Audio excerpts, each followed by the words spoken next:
Un gobelet plastique jeté au sol. C'est le symbole du combat d'une ado devenue mondialement célèbre.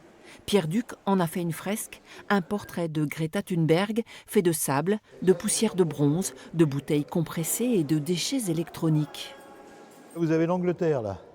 Et dans ses mains, la jeune fille tient la terre. Et là, la France ici. La Bretagne, vous voyez, l'Espagne. Alors je l'ai faite portant la terre sur son sein, un peu comme une nativité.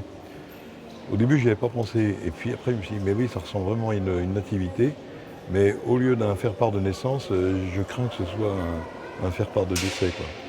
Un message alarmant qui interroge et trouve écho chez la plupart des visiteurs de la Biennale.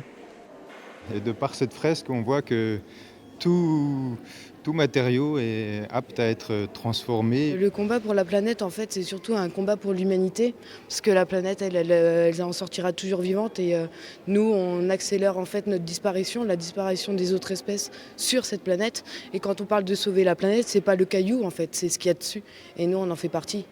Cohérence du propos, cohérence de la forme, tous les éléments du tableau ont été récupérés. La passerelle qui permet de le voir de haut sert même habituellement à déverser des déchets.